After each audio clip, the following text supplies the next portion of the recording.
beings. I am Nandhiji. I'd love to share my story of my art, Siddha Dharshanam, with you. Each of the paintings were created from 40 to 90 minutes start to finish. They were created on a Thursday, a day of my silence and inner journey. And it is the translation of my innermost experience as the visuals. My story goes back to the time when I was 5 years old.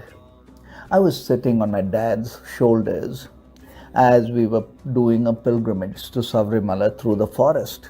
It was night time and we had lost our way.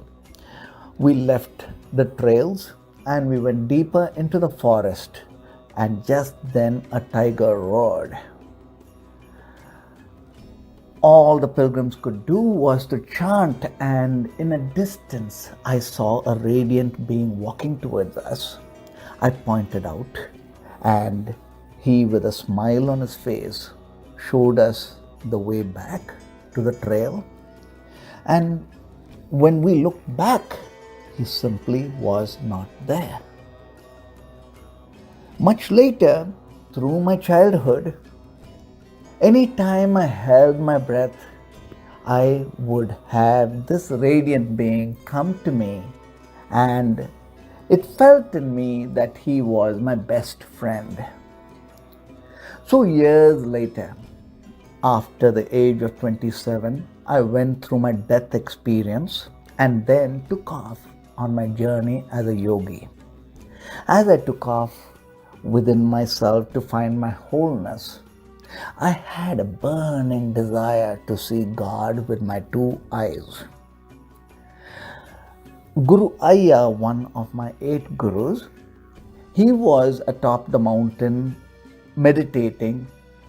For 18 years, he drank just a cup of milk a day. He never moved. And when we see him, all we need to do is take his mantra and walk around and round him, and whatever is our thought and desire, it manifests. So my desire and my thought was, I want to see God as I walked round and round him. And that evening, when we came down the mountain, I was sitting on the terrace of a hotel overlooking Arunachala mountain, and that is when the whole mountain transformed itself to a golden hue. It was splendor of splendors. I simply dissolved in that light. It was just beyond vision to envision that which could have been described as beyond any words of magnificence. But what I felt within that experience was the permanency, the grace of receiving that energy, that knowing, that wisdom that connected me to God source at all times.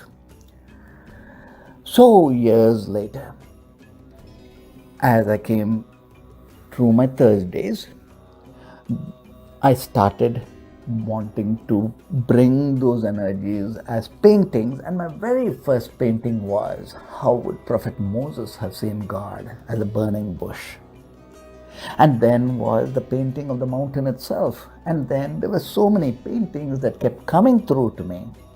Now these paintings kept coming through to me, and each time there was a deeper meaning within each of these paintings.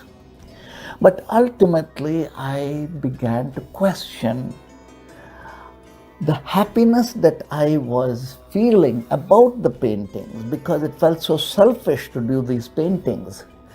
And that's when I made a prayer to God, and the prayer was, let me paint a painting that is absolutely perfect. And when I feel it perfect in my heart, stop. Don't paint these paintings anymore. Instead, paint humanity for me. Paint what is my highest purpose for me. So the last of the paintings came as the arrival, and that was my last painting. And now the painting that is of humanity being painted is consciousness itself. We are the idea in time, unstoppable, each the co-visionary of consciousness. So, divine beings, may all this art be the light within each, a light and inspired as we. Om Namah Shivaya, divine beings. Om.